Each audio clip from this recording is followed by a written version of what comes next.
Time for an update on this plane project. This is the layup for the skewed rabbit plane in multiple pieces. So I used, when I started clamping this up, I used one of these planes to back it up so everything stays flat. And this has all been continuously checked with straight edges, winding sticks, and then the final tune-up was done with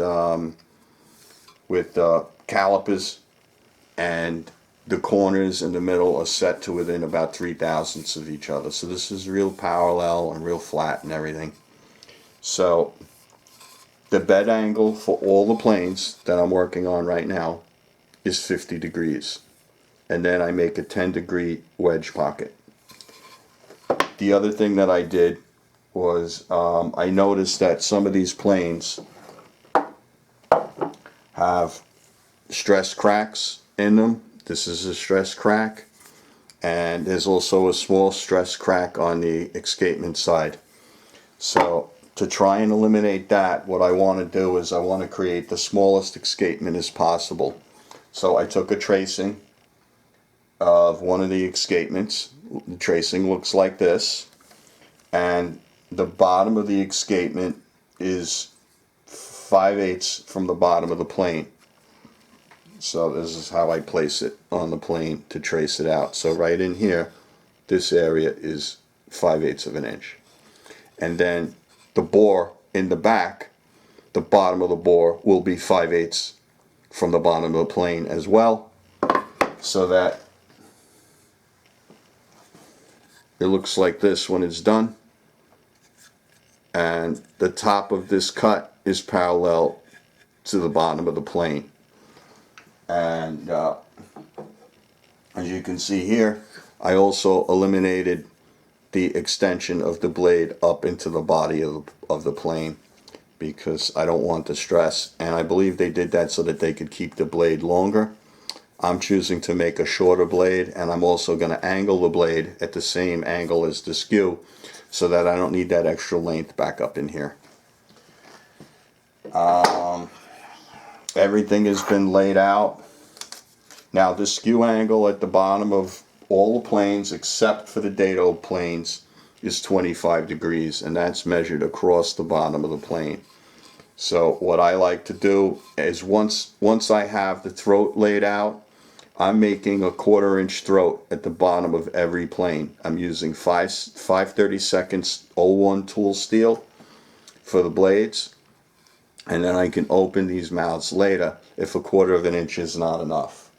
And I'm using 2 1/8 pieces of tool steel as the spacer for all my layouts. And then from there, what I do is, like for instance, you'll see that I line up the layout and I base it off the front of the plane, and then from there I can make a layout line that establishes where I cut the plane in the front, and the same thing in the back. And that's how I locate the opening for the mouth in the plane. It's based on where the bed is in relation to the front of the plane. So I did that for everything. It's pretty simple. And then I keep everything long, and I will trim everything as I go once I start finishing all the mortise work. So on the dado plane, I have the layout for the wedge for the knicker is right in here.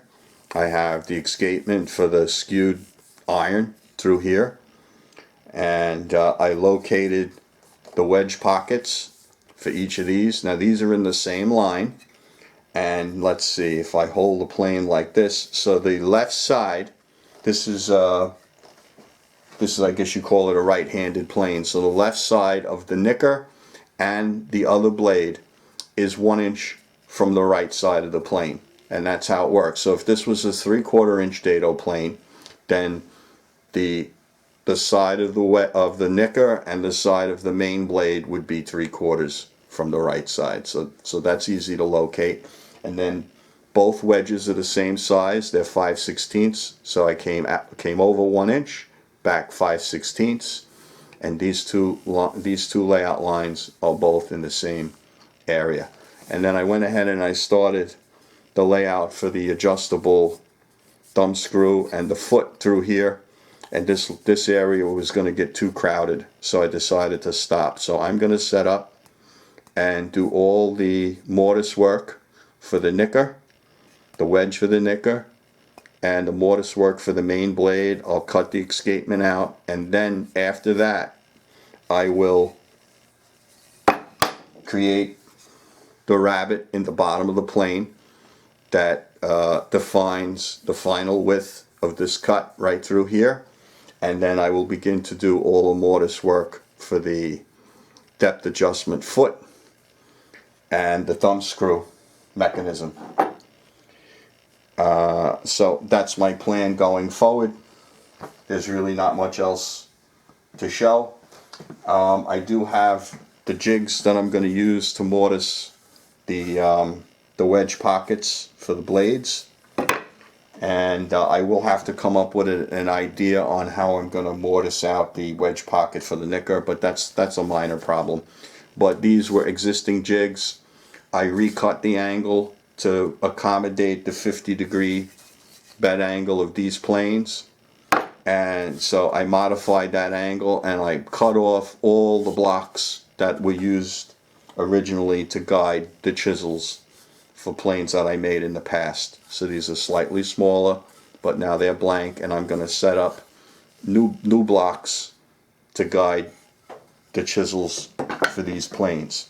And I'll have to make multiple setups because these chisels are all in the center of each plane. So if the plane is not the same width, then it's a different dimension from the side of the plane, and I have to readjust the jigs to make the cuts.